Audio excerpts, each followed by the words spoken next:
Thank you for having me, and it's great to be back at Stanford. I've been back for a year now, but it's been a busy year trying to get the Robotics Center going. And how many of you were around for the launch in November?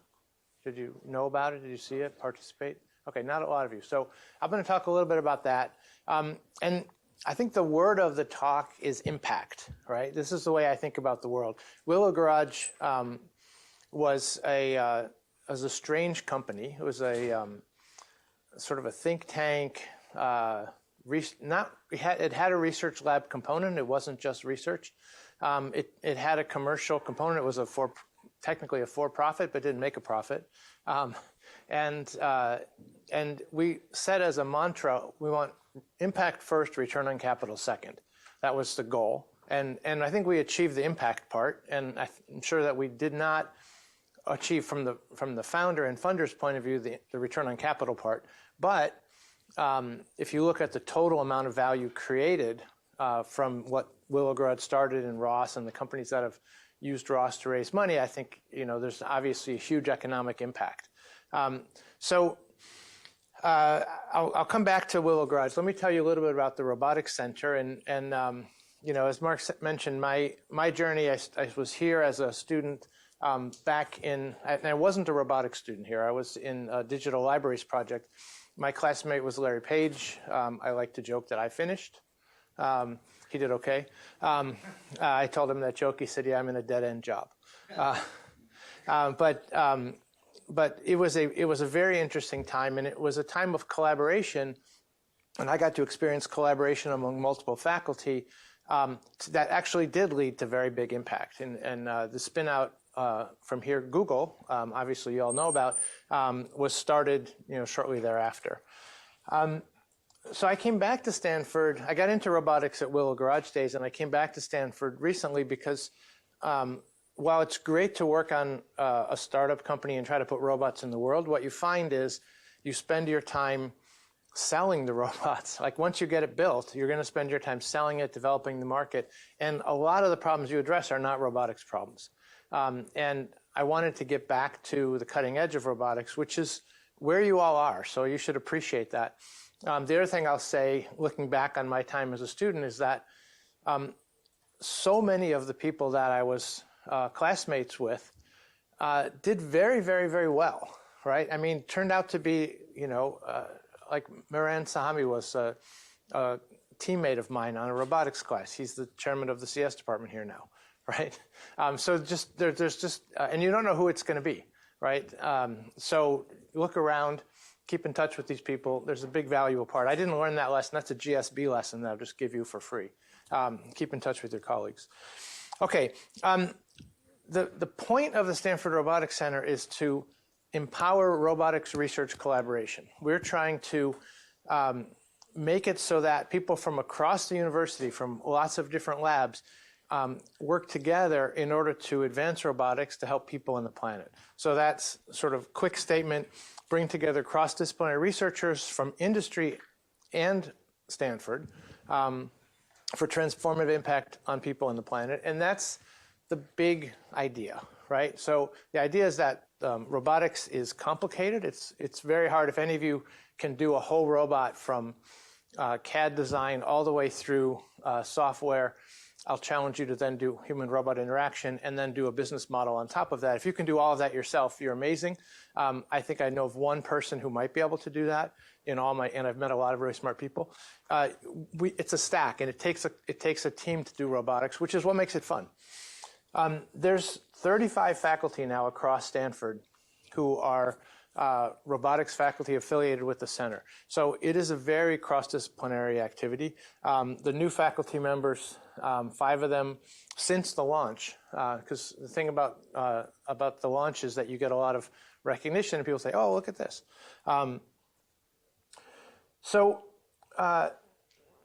You think about robotics, and I mentioned the sort of big stack. You have the knowledge, you have the core knowledge of robotics, the know-how. How do we actually make robots? How do we do sensing? How do we do perception, reasoning, planning? All those traditional robotics topics that you'll read about in the handbook of robotics or whatever textbook you have, or maybe not textbooks anymore, you'll learn about in classes. design is critical on top of that. Once you know how to make robots work, you got to design them because they're going to go out in the world, and in the future, they're mostly going to be around people. If you look at the history of robotics, robotics has been around for 60 years, right? We had robots in the 60s and 70s that were hydraulic, right? They're not even electronic robots, and were pretty much all behind safety cages, right? Up until, a few exceptions, research lab robots, but pretty much any robot that was deployed was around safety cages. Why? Because we didn't know how to make them safe. We just punted on safety, put it behind a safety cage. We need them to weld, right? We need them to move really fast and have a lot of inertia. And if anybody gets near them, they're going to get their head cracked open. So stay away. We got better. Okay, the second phase of robotics I would say we're in now is robots that are around us. You talk about cobots in manufacturing, talk about arms, talk about self-driving cars are robots that are around us. And the rules of the game are don't hit people, right? In fact, don't touch people if you can avoid it. If you're stopped, it's okay, they can touch you, but otherwise, don't touch people, right? Don't hit people. Going forward, we have to be able to think about solving the next level problems. We need to be able to interact with people and ideally touch them gently enough that you can help them get out of bed, help them get to the toilet, help them with aging tasks, right? We're doing surgery with robots. We have to be really cognizant about safety. We're not doing, as far as I know, very much autonomous surgery in the world right now, right? We're doing surgery under surgeon's control, and the robot is essentially a tool, which is another interesting piece. Because when you talk about what is a robot going to do for you, is the robot just going to weld cars all day? They used to. That was a task. But what do we need robots to do, right? And I know we think about AI. Are we going to have the robot just be an intelligent robot? We're going to embody it in a humanoid, and it's going to go off and do what, right? Help us do stuff, right? But is that the only use? Let me just give you a counterexample real quick that came up at Willow Garage. There was the project was called Robots for Humanity, and basically we had this PR2 robot, which I'll talk about in a minute, 2-armed robot, mobile base. We gave away 10 of them, and I'll talk about how that came to be. But I got this email one day, and it said, I saw your robot on CNN, and I'm mute and I'm quadriplegic, and that robot could be my external body. Can I try it? Okay, this is not about autonomy. This is not about AI. This is about somebody who wants to basically be able to move, but they can't physically move, and all they can do is move their head. And the guy's name, he lives in here in Palo Alto, his name is Henry Evans, and Henry came down, we did some evaluations. He was so excited, he went away and spent time with his head drawing a PowerPoint presentation of how he wanted the UI to be and sent that back to us. And Willow Garage was a strange place that we could do this. We just hired a student at Georgia Tech to build that interface for him. And eventually Henry sat next to the robot. He had the robot here, PR2, and Henry was sitting here with his computer. And he starts moving the robot, not picking up the things on the table that we had to manipulate, but we thought he was going to do manipulation, right? He turned the robot on himself, and he started bringing the hand toward his head. Now, we're a little bit nervous. We had human subjects, people in the room. They were very nervous. We had a big red button. Henry put the robot's hand right in front of his nose and then scratched his itch, right? And that was the first time in 10 years he'd scratched his own itch. He was so happy. And we're like, nobody else in that room had thought about that as a task for a robot, right? The next thing he wanted to do was shave himself. We didn't give him a straight razor. We gave him an electric razor, and he moved it to here, and then he did this, and he shaved himself. And he actually did it in a bunch of different places. He pushed really hard and made himself bleed a little bit, and he was so happy, and the human subjects people were terrified. No blood. But the point is, when we think about robotics and we think about robotic technology, what it can do for the world, it's not always what we imagine, and it's about us being in control and being able to do things for ourselves. So robots help me. I mean, if I come home every day and my house is clean because a robot picked up all the socks and laundry and made it neat, wonderful, great. I don't actually want to be involved in that process. Have that happen automatically. But If I'm going to take a trip to the south of France and you say, hey, I have an autonomous humanoid who can take the trip for you, I'm like, wait. I want to go. That's my trip. So, all right, back to the SRC. So Stanford Robotics Center is focused on 5 areas. And actually, I should say 6. Just count the middle. We're building a core of robotics research and technology among the Stanford community across those 35 faculty. We're building that core of technology because we need to work together. We have to share technology in order to work together. The reason that we created ROS at Willow Garage was because before that, everybody was rolling their own everything, right? And so when you went to a conference, you showed each other videos. Hey, watch it, and you guys know what goes on with robotics videos, right? That was the one time it worked, right? And then you have outtakes. But what we want to have is some ability to share results, to be able to have other people repeat. That's why we built the PR2 and ROS, was so that people could work across universities on a common platform. Common platform takes work, but the benefits are that you can inherit, hopefully, a lot more than you give back, but you got to put some energy into it.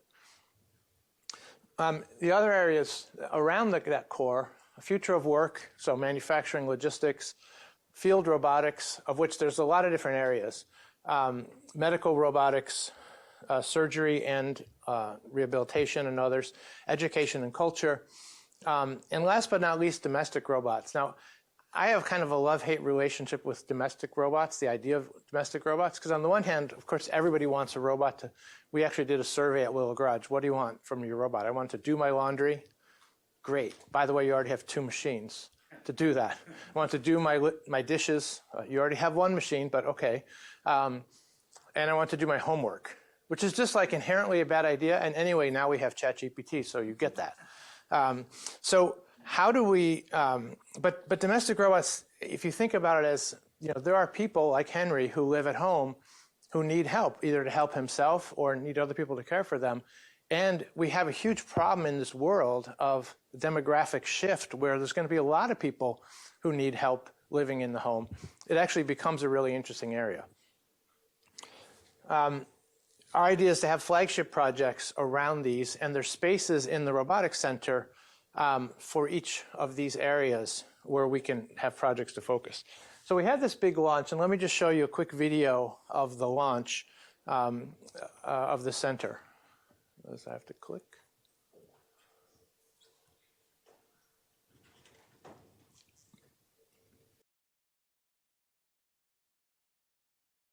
It's mostly rock. The Robotics Center idea is really about how can we bring an environment for collaboration.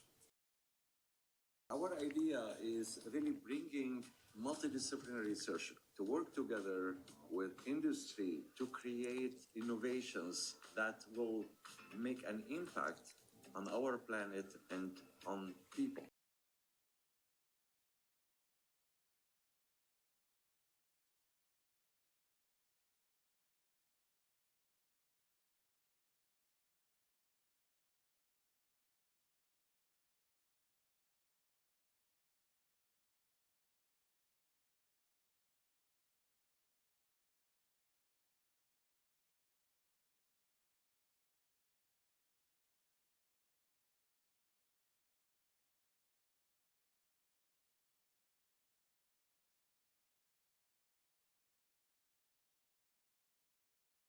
We are spanning field robotics. We are looking at the future of work, domestic robotics, education and culture, art, and also a lot of effort in medical robotics and wellness. And we are going to attempt to make research more focused on the real world applications. And that cannot be done without working together with the industry on those applications and just those challenges.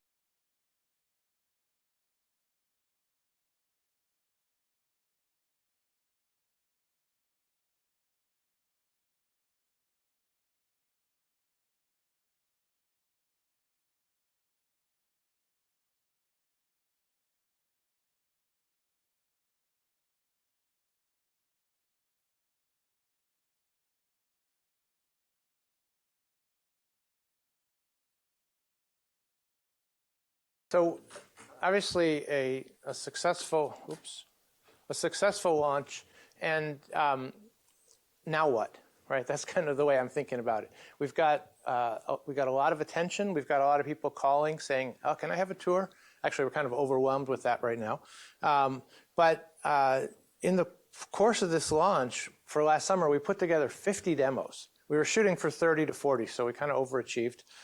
If you look at that QR code, there's a web page that links basically to all 50 demos if you want to go explore what they were if you didn't get to see them. It talks about all the different areas. And it's just an example of a lot of diversity. So there was this robot, which, by the way, has no motor, no compute, no sensors. Why is it a robot? But it is a tiny robot that from mechanical engineering, from Rene Zhao's lab, that is controlled by an external magnetic field and external sensors and can swim in your bloodstream, right? Why do you want a little robot swimming in your bloodstream? I know there was a movie like this in the 60s, if I don't remember. But the answer is if it hits a blood clot, it'll break up the blood clot. So if you're having a stroke, this is actually one of the best ways potentially to stop the stroke from happening, to restore blood flow to your brain. You can put medicine inside of one of these tiny robots and drive it exactly to the location you want it to go, and then eject the medicine using a different magnetic field. So a lot of really interesting ideas. How do we control it? We have an external robot arm with a magnet spinning that is moving next to your body, that's moving it inside of your body. So this is a very different kind of robotics. This was a Helmholtz coil that we used to test that. And if you come down to the lab sometime, you can, or to the center sometime, you can try a joystick and try to drive one of those robots through the hoops. I always say that there's little hoops in the middle of that tank, and that was my suggestion. Small contributions. But so new ways to think about robots is something that we saw. We had over 1,000 visitors over the 2 weekends to the center in November. And just a lot of different demos and people coming through and interest. So, as I say, after the launch symposium, what next? We want to be a bridge between research and real-world applications. That's the goal. If you're just doing pure research in a small area, or even in a large area, right? If you can do research in your lab, you should do research in your lab. That existed. That's not a problem that needs to be solved. But we want to be able to do bigger problems, to address bigger problems with social impact that require multiple labs to work together.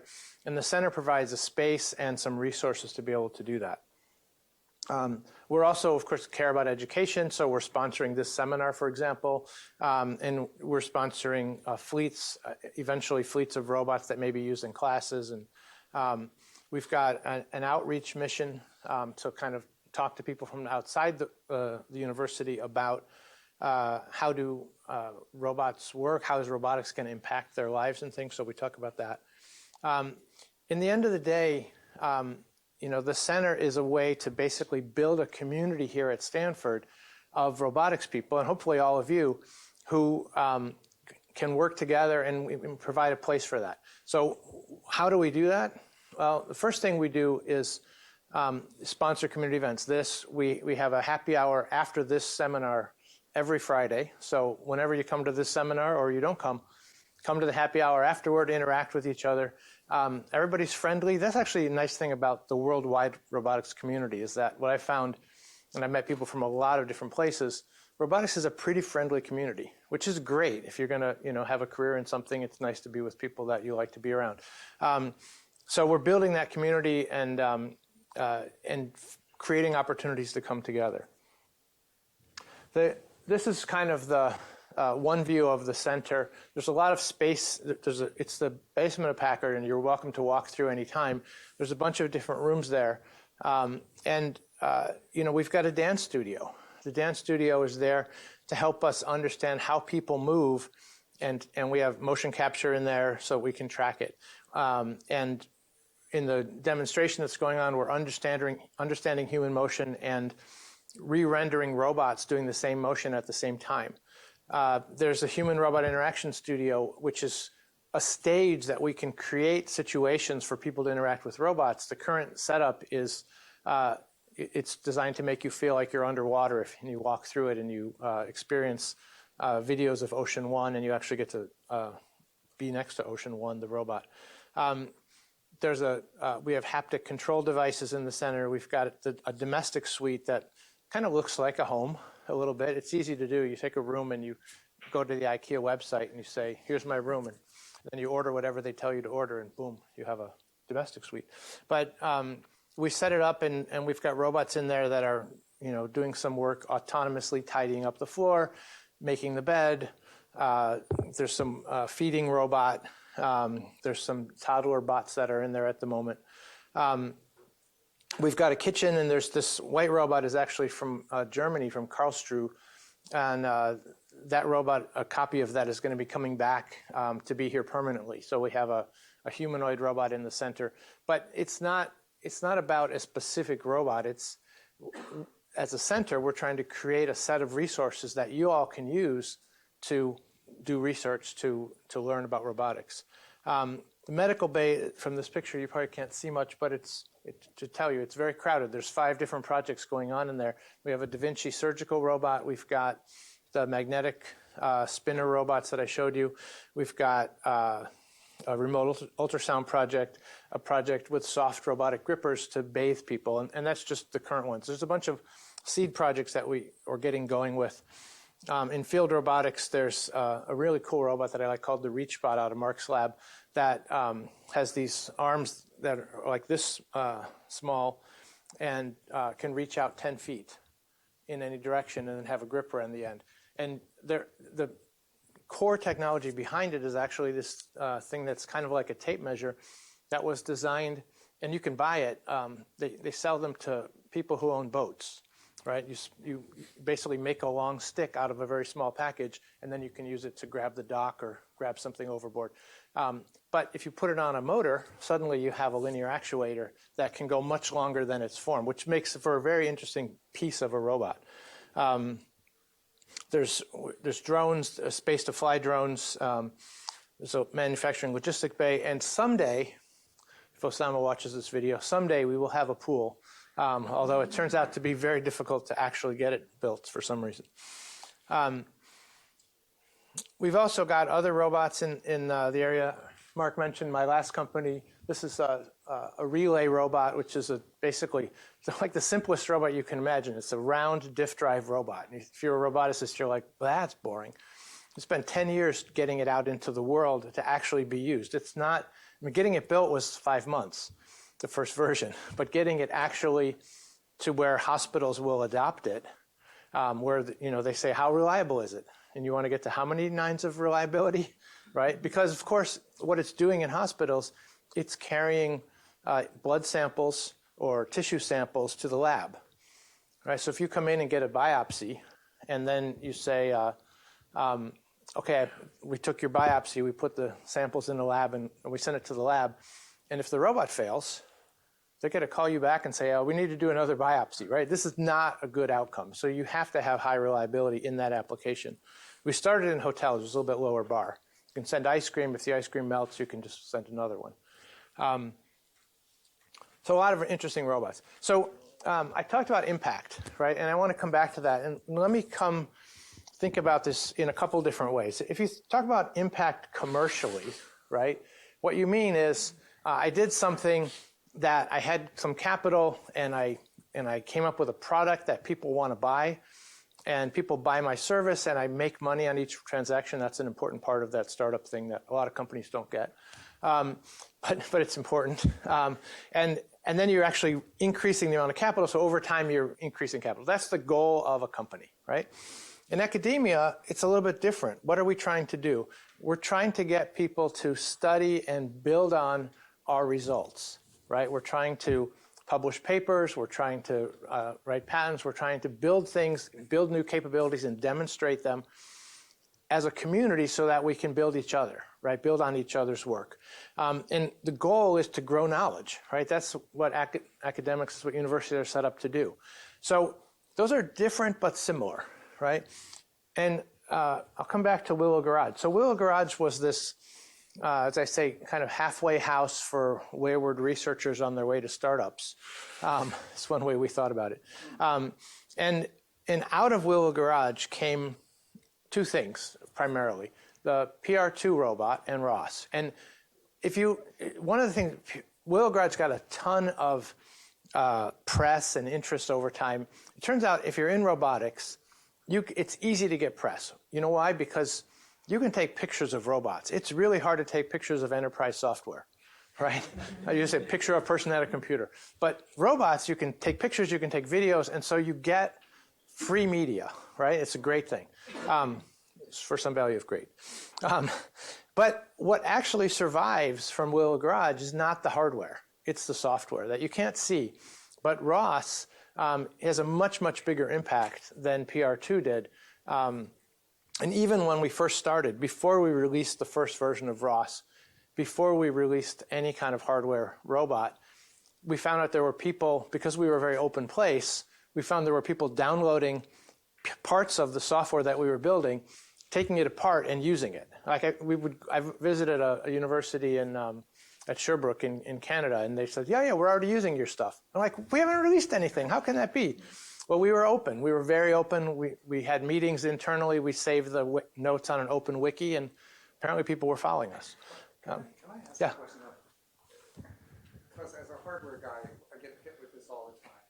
Oh, well, it just doesn't, the hardware, it's hard to assimilate into our company. It's just, hard to scale, doesn't really have an impact. The thing is, though, that in order to develop ROS, you needed some hardware there that you were working with in order to do it.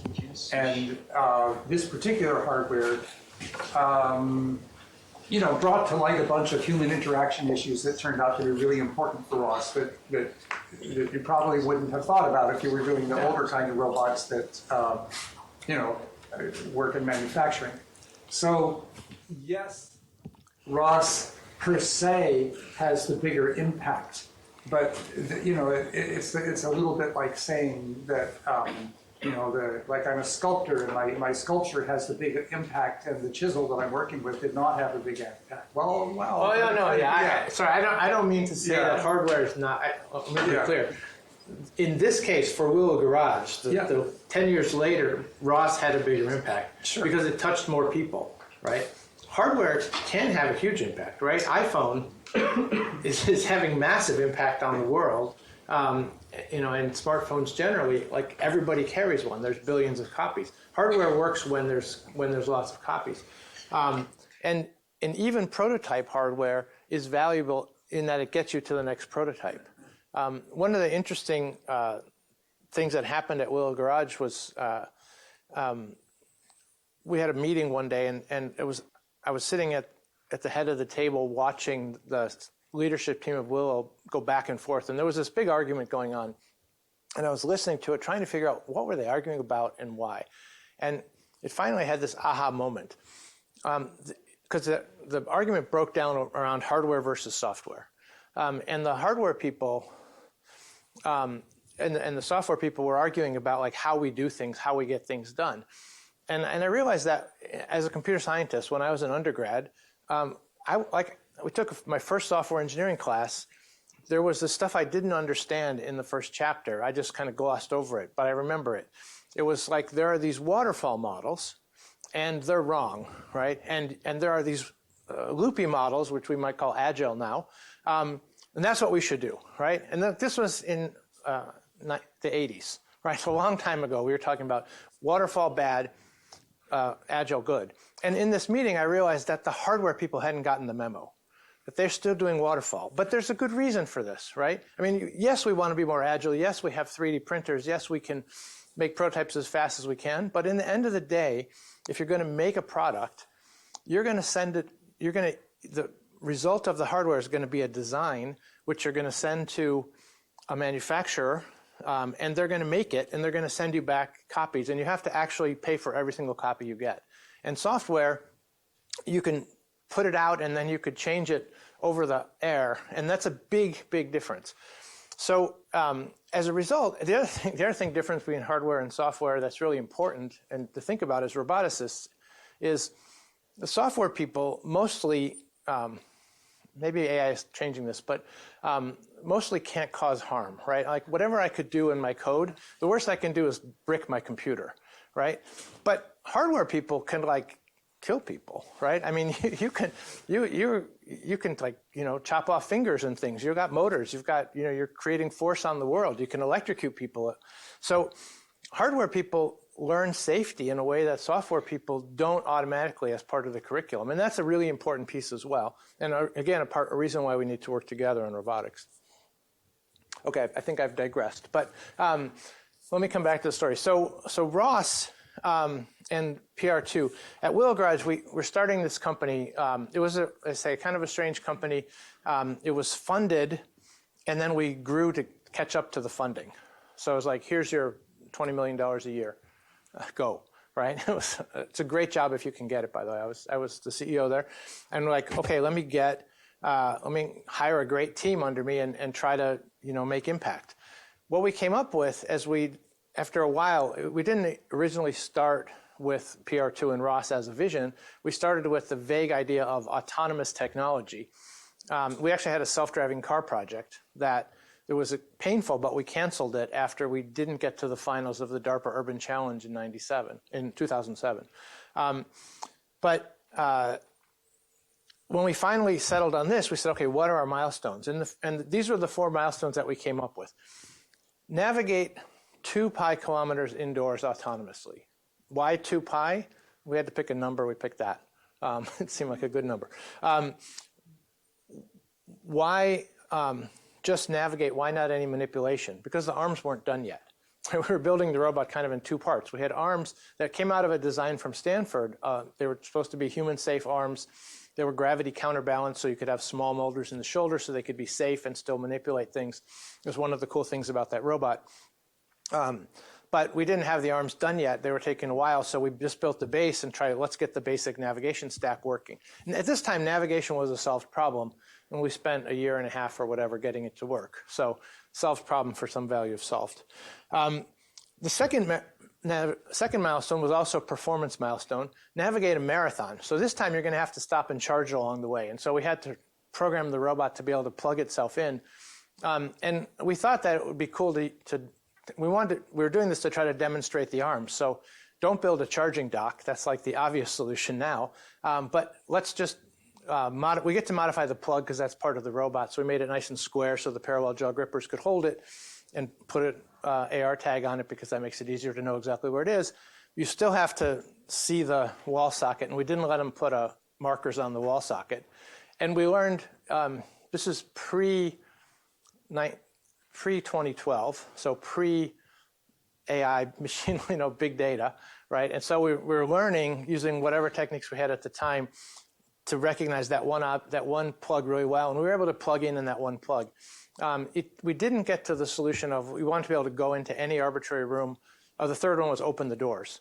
And we did get so we could open the doors. So here you have a robot that can open the doors, plug itself in, and you think, great, it can just go around, and as it's going, let me find the nearest plug and plug in. But you run into these real-world problems, right? And the real-world problem in this case is here I've got a robot that has it had an elevator degree of freedom, so it could get up to a counter or get down, and it could even kind of touch the floor, but it can't really see where it's touching the floor. So it doesn't, it had haptic fingertips, but it wasn't like our fingers. We couldn't pick things up very well on the sides. But if you actually go into an office, an arbitrary office, and we had an office building, there are no plugs available, right? They're always under the desk. And this robot is not one that could get down and crawl to plug itself in. So we end up having to, in order to show that you could open a door and go into a room and plug yourself in, we had to remove the furniture, right? This is not, let's say, the solution we were hoping for. We did manage to navigate to full marathon. We managed to open doors. We managed to plug ourselves in. We called that a successful milestone 2. Milestone 3 was get Ross released, right? This turns out to be hard. You're spending all your time getting this thing just to work and say, okay, now team that's focused kind of on research, we want to release this thing to the world. You got to write tutorials and documentation. Oh, I don't want to do that. We held our nose and we worked very hard to get something out that was usable. And then the 4th milestone, which was what we were all heading toward, was and it was the original vision, was to give away 10 PR2s to universities. And we ended up failing at that. We gave away 11 because we couldn't decide on which 10. But let me just show you a little video of kind of a retrospective from Willow, and I'll talk a little over it as we go. So here was milestone 1, the robot running with no arms and navigating. But as Mark said, when you came to visit after Willow Garage was running, we had to build visualization systems and everything. When you came to visit, there were robots navigating around, and we thought, we solved this. In fact, the reason we started Savioke afterward to build mobile robots in hotels, we said, we know how to navigate safely around people. Now here's with the first arm on board and doing object avoidance. We got to opening doors, and you may see some of these people. We had this planar LiDAR on a tilt, because this was before there were 3D LiDARs available. But we were able to get by moving slowly, we had very high density point clouds of what we were looking at. There's the plugging in part.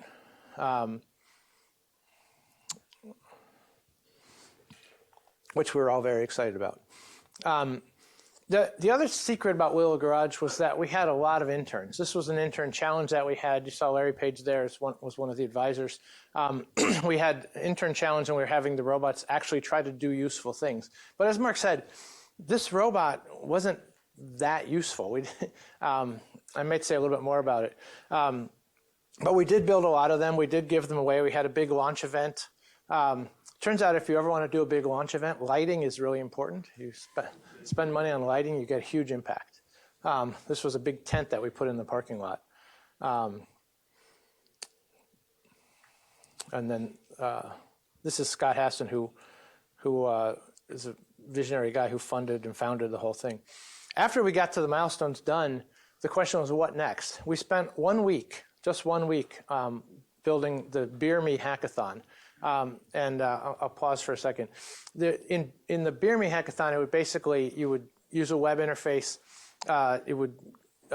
Robot would navigate to the fridge. It would open the fridge. It would pick out a beer, bring you the beer, and we played with opening the lid. But that was sort of a canned thing. There was a little bit of AI built in. The robot, if you told it you wanted a Guinness, it would pick the right beer and the Guinness and bring it to you. And if you asked for a Bud Light, it would say, "Are you sure you want a Bud Light?" That was the AI. The second project was this one. This was pool playing. And the interesting thing about pool playing, if you look carefully, we had to augment the robot in lots of ways. So as soon as you want to do something useful, we finally built a safe robot to be around. You say, oh, now I want to play pool. Well, we had to put basically a little holder for the pool cue, basically a special pool cue, special holders, 3D printed, and then some kind of mechanism where you could turn the wrist in order to get a lever, in order to get enough push. But that, a little bit of modification could be done in a week, and that combined with a lot of calibration, and we actually had it shooting long shots, long pool shots. So kind of cool 1 week tasks, but not, and lots of people, after we gave these away, lots of labs did a lot of interesting work with the PR2. But as sort of creating it, there was just a lot of interesting work that went after it. So I'm going to go on. One of the things, though, I talked about impact. So we had 85 people at the peak of Willow Garage. It was only around for 6 years, and here we are 16 years later still talking about it, right? And not just because hopefully some of you have heard of it before that, and certainly you've heard of Ross. There were a lot of spin-off companies, 8 of them. 3 of them were nonprofits. One of the significant ones is the Open Source Robotics Foundation, which is a nonprofit that we created to support Ross going forward. And I want to make sure I say this about Ross. So I'll say it again, but Ross is all of ours, right? Ross is open source. It's available to all of us. It is something that, yes, you can just go download it and you can use it as though it's a tool in your toolbox, but it's something that you should think about contributing back to as well. It used to be for a long time that the OSRF had a team of developers who were developing ROS. They were inside of OSRF. Actually, we created an OSRC, a corporation. You can do this, a for-profit owned by a nonprofit. And that for-profit had up to 50 people in it who were basically doing ROS development of one kind or another. But the way it was funded was through contracts. And that's actually why it was a for-profit, because nonprofits have trouble getting contracts and making any money on them. So they basically broke even for 10 years, weren't making a lot of money, weren't losing a lot of money. 2 years ago, Intrinsic bought the OSRC. And the money from that transaction is now an endowment for OSRF. So ROS has some life in terms of something behind it. But what are we doing? ROS no longer has 50 people, right? Intrinsic people are still contributing to ROS. That's great. But there's also 45 other companies who are now together in something that OSRF is running called the Open Source Robotics Alliance. 45 companies and universities coming together to keep ROS going, to set the new direction for ROS. Stanford can be part of that. We should be part of that. So if you're interested in ROS and contributing, let me know, because it's something that I think is a very important part of the Robotics Center's mission here. And it's something that, you know, I hear people sometimes say, oh, I don't like ROS because this part I don't like. The communication is too slow or whatever, right? And ROS 1 had one kind of communication. They replaced it in ROS 2. It's going to be replaced again in the next year's release, or maybe this year's release of ROS 2. But if you don't like it, you fix it. If you don't, or at least, you know, complain about it. If you just go out and say, I'm just going to go roll my own system, I'm not going to use ROS, then we're back to where we were before 2008, where everybody basically built their own robotics core systems. And as soon as you start to do that, you get incompatibilities, you can't share code, everything's back to how it was, right? So it's, you know, I urge you, if you're having trouble, if you're struggling with this decision, come talk to me, because we need to be on a common platform across the university as much as possible. We made 50 PR2s. They were used for a long time, but hardware eventually wears out. And hardware, I don't want to get in that conversation with Mark again. The hardware, the problem with PR2 hardware is that Willow Garage didn't continue to exist to continue to support it. So if you have if you have an iPhone, chances are there's going to be lots more iPhones for you to buy over the next 10 years. If you have a PR2, there's not really any support for it anymore, right? The robot operating system, though, had 500 million downloads last year. That's download package downloads, but that's a lot. Debians. And there's hundreds of companies. I think it's like 750 companies using it as of 2022. So, and that number continues to grow. ROSCON last year had 900 people in October in Denmark, right? So 900 people came to Denmark, just right? Like, this is huge. ROSCON used to be this 150-person conference when we started, which we were amazed that we got that many people, and now it's 900. By the way, ICRA used to be 2,000, although now it's like 9,000. So everything's growing in robotics. This is a picture of the pandemic that I put it up to tell a story. How did ROS get to be so big so fast? We were only around for 6 years at Willow Garage. And the answer is we were open. We had a great platform. We had the best option out there, and it was free. And by the way, we went up against Microsoft Robotics Studio and pretty much won that battle. But the secret was the intern program. Students wanted to do an internship, PhD students from all around the world, and they would come and they would decide, am I going to go to Microsoft? Am I going to go to Google? Am I going to go to what's Willow Garage? I'm going to go to Willow Garage. Why? Because when I go to Microsoft, whatever I do in the summer, they own. When I go to Willow Garage, they're just asking me to open source my PhD stuff, and then I can get everybody else's stuff, and I can work on my stuff all summer and take it back with me. So I'm getting paid to work on my thesis work. That was a pretty good value proposition. We got lots of great students. They came, they learned ROS, they got used to using ROS, they realized it's a pretty good thing. They took it back with them and they infected their labs, right? I mean, all the other grad students that they came in contact with, oh, we have ROS, you guys use it. And then those people would graduate and go off to new places. And it didn't take very long before it was everywhere. There's a lot to ROS, not just the plumbing, but the tools, the visualizations, a lot of capabilities. importantly, things like the Transform library, that's sort of inherent, and the community itself. And as I mentioned, there's a lot of downloads, there's a lot of growth in ROS over time. As I said earlier, ROS belongs to the community. You should think of it that way and own it. So I talked about, academic side, we try to have a loop where we're trying to create knowledge and capabilities, and the commercial side thinks about capital. In between, and I said that the Stanford Robotics Center is trying to be a bridge. When we can spin companies off, we can license to other companies, we can open source things, but we're contributing to the commercial side. We're having impact. You have to have impact. At Willow Garage, we had, as I said, $20 million a year. There's only so much impact I can have by giving away robots, right? Even if I have $20 million a year, you can figure out how much, those PR2s were not cheap, how many I could make. I could give away a certain number. That's the limit of my impact. But if I create a product that can be sold, I can have huge impact, right? I use iPhone as an example of that. We hope that some of these companies will join or give donations or gifts back to support the research. And usually that's later after the capital got built up, so they don't know what to do with it. But that is kind of how we see the synergy. The Stanford Robotics Center is creating an endowment for fellowships for robotic students for here at Stanford. We're creating an affiliate program where companies can join and help us understand what problems we should solve. And coming back, the robot core is a big piece of that core is ROS plus what we at Stanford can and should contribute to that core that we can share among each other. And I've been talking a lot about software, but I don't want to forget about there's a lot of hardware, as Mark points out. And when we create hardware prototypes, if we can do it at a scale where we can share them, so if you create one prototype, you've got one prototype. But when you create a batch of 100, we want to make sure those are shared across the different labs that are interested. So I think I'll almost end on this slide.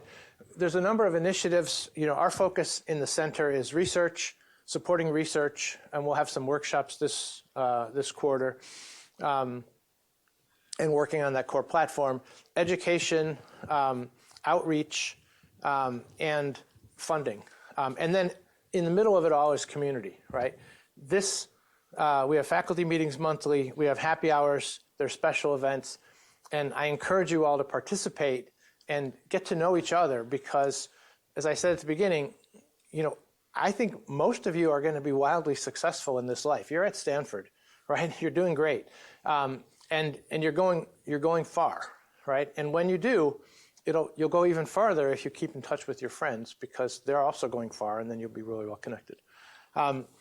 So we're creating a multidisciplinary critical mass, well-equipped environment, engaged industrial partners to be an innovation powerhouse, making robots for people and the planet. Let me end on this, and then I'll take a couple questions. This is a movie that's coming out. It's actually coming to theaters in the second week in March, and we got a screening here at CMEX. Anyway, with that, let me stop and take any questions anybody has.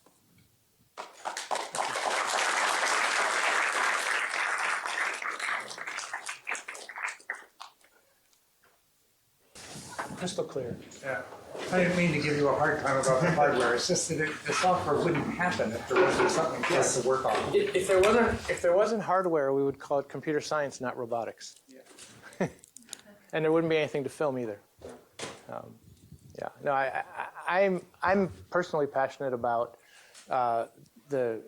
using robots for elder care, not just because my hair is graying, although that's probably a selfish reason. But I've seen a lot of people who have disabilities of all different sorts, and the possibility of restoring capabilities to people is huge. It's not always the biggest commercial impact, but it's something I think that we owe it to the world to do, and it's just sort of a natural good thing to do. And I think it comes out of working on robots to do all kinds of things that are commercially valuable. So it's not that, making money is not the only goal in the world. Impact can be measured in a lot of different ways.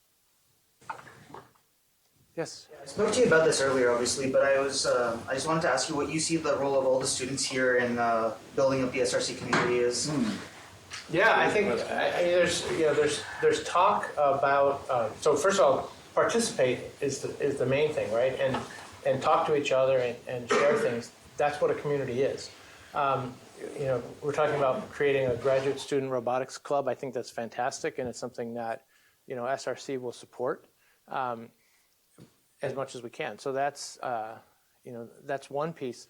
But I think the role of students inherently. That's the way I look at a university now that I came back, right? There's people, like no matter where you are in life, you have people that you work with and they join you, and then at some point they leave. Not everybody, but a lot of people come and go, right? That's like the nature of the world. You have a group of people that you've met over your life. It's a lot smaller. The people that you actually see every day is a lot smaller. University, people come together. At Stanford, you're pre-screened. You're very, very smart, very, very capable people. You're all here. You're all doing stuff. You're kind of here for a while, and you're kind of moving this knowledge thing forward. And then you leave and go off and do other things, and that's great.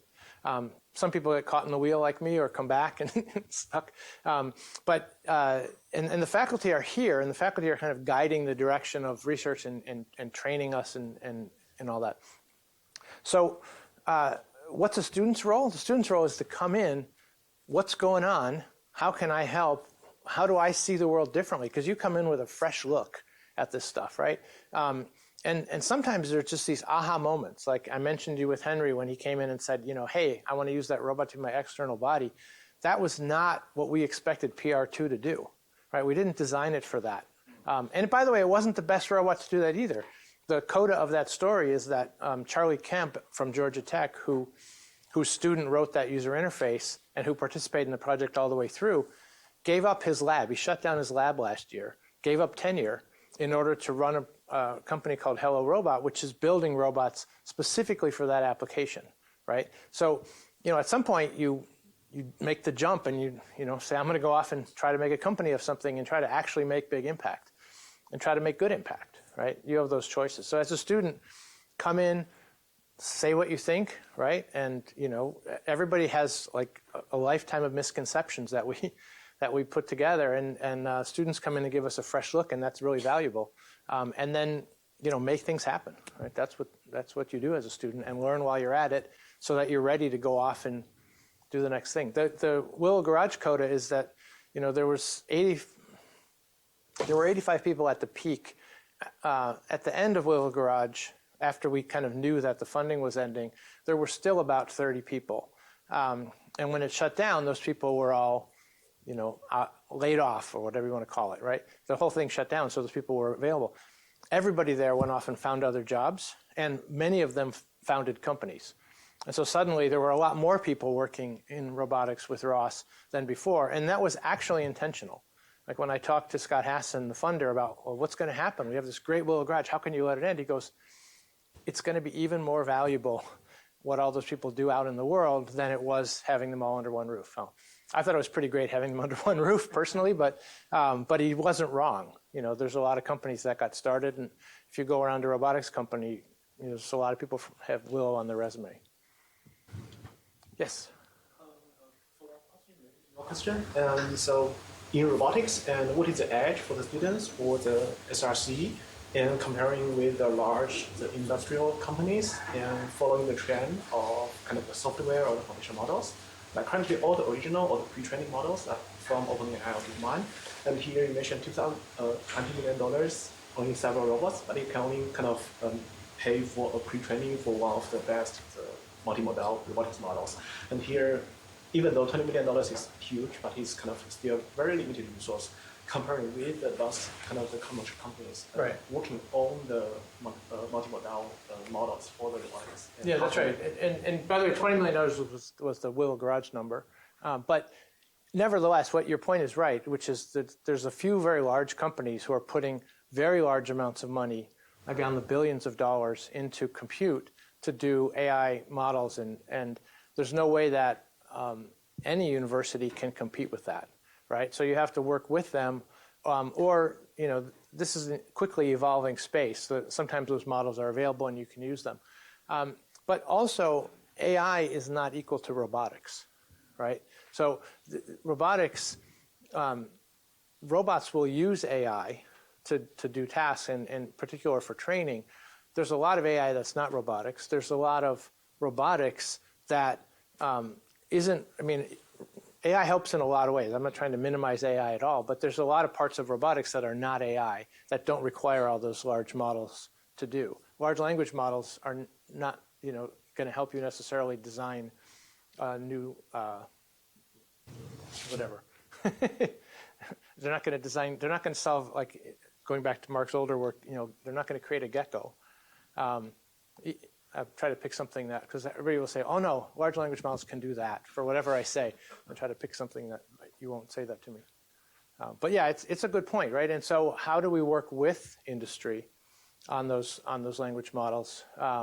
And for students, if you're here, you're here. If your option is, should I come to Stanford as a grad student, or should I go to Facebook, Meta, and do AI there? That's a choice that you make, that you've already made, right? You're here. Yes. I have two questions. So first of all, I'm a mechanical engineer. Actually, just a graduate. Like I graduated from Stanford probably 10 years ago, so I'm an alumni. I'm not the students right now. So I wonder for SRC, you guys gonna focus, like what area you guys gonna focus on the hardware of the robotics? That was my first question. And second question, as an alumni, which is like technically individual right now, not associated with Stanford anymore, do you see any opportunity for us volunteer in the center? That's a good question. And to the first question about the hardware, each project, each flagship project that we do, it's a robotics project. It will have hardware. The question is, what hardware will it have? Are we going to just buy off-the-shelf hardware? It's not that easy to buy the robot that you want to do research on off the shelf. Sometimes you can, and if you can, you might as well, right? If you want to, it's a build versus buy decision. A lot of times you buy something and then you modify it, or you buy components and you put them together. That becomes a hardware problem.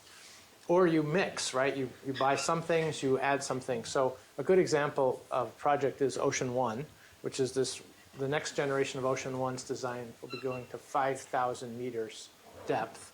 And one of the things they discovered in Ocean 1K, the 1,000 meter version, was that currents bump it into things, and the operator doesn't know that it's bumping. And so the solution that they came up with, that Mark's lab is working on, is to put whiskers on it on the side, just like we have hairs that we can feel things, so that the robot can feel when it's bumping into things. So that's new hardware. It's mechanical, but it's and it's actually, the whole thing is constructed, but pieces of that robot are off the shelf, and pieces of them are built custom. In that case, because 5,000 meters depth is not typical, more stuff is custom than not. If you're doing research on a robot for indoor use in the service industry, there's probably more things you can buy off the shelf. The second question is a good one. Maybe Mark has a better insight into how people can volunteer to help out. We should set up a program. We have to talk with Stanford administration, of course. But we should have an outreach community. Yeah, why not? I mean, there's a couple things, and one is if you want to work in the lab here, then Stanford Risk Management gets involved. If you want to, I mean, for certain people, if you're working for a company, you can be a visiting scholar, and you're qualified. It's hard for people who aren't working to come in as a visiting scholar, who aren't employed by another company, because Stanford doesn't like to do that.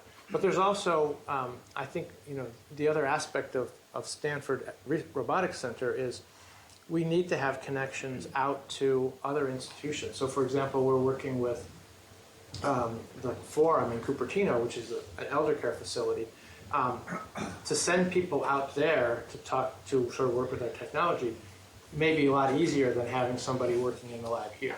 So I think there's opportunities, and it's worth thinking about. Thank you. Yes. Do you mind sharing what must be the most challenging problem to bring robots to service for elderly people? What might be the, how I say, blocking the application? What technical challenge? Yeah, so the biggest challenge, so the question is what's blocking taking robots to the elderly population? I think the first thing is not exactly a technical challenge, is exactly what should the robot do? What does it need to do? What can it do? And that question involves a technical challenge, which is safety, right? How can I be around the most fragile people in our population and actually even be touching them if that's the application? Now, you don't have to be touching them. You could imagine this is a pill dispenser robot and it sits on the table and it's an appliance, and those things actually exist. The low-hanging fruit we go after, right? Yeah. A delivery robot or it's not even robots. There's AIs that'll remind you, take a drink, right? Which might be annoying, but so there's ways we can try to avoid touching people. But I think the technical challenge is going to be in really understanding how to help people with the real difficult things. And part of this is understanding when you make the decision or your family makes the decision that you need to go to a senior care facility because you can't live on your own anymore. Whoever makes that decision is life-changing, right? You lose a lot of your personal autonomy when you make that choice. And it gets expensive also, right, to do it. So what's causing that, and how can robots help avoid that? If the problem is, I can't get to the bathroom fast enough, well, maybe I can have a walking assistant robot that helps me get there. If the problem is I can't bend down and pick things up or put my shoes on, well, we have good solutions to the shoes thing, right? It's called Velcro or Kizix. But people do look at those problems, and solutions do come out. I mean, I joke about Kizix, and Skechers is the other one, right? But you look at people who actually have trouble bending down and putting on their shoes. They buy shoes that don't need to be tied and they can just slip on. Problem solved, right? If that's the only problem, great. If that's not the only problem, let's solve the next one.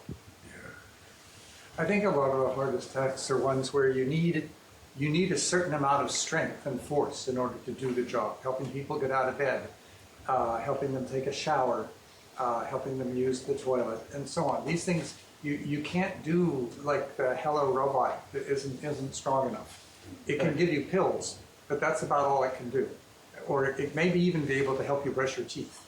Right. But these tasks that require a fair bit of strength and balance, and it means that by definition you have enough power that you could be really dangerous if anything went wrong. Right. Yeah, we're all very dangerous, by the way. I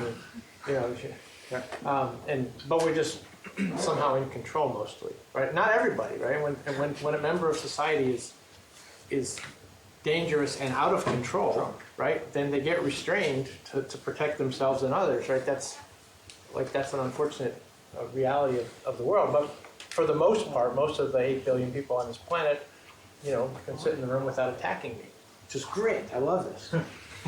The alternative would be awful. Are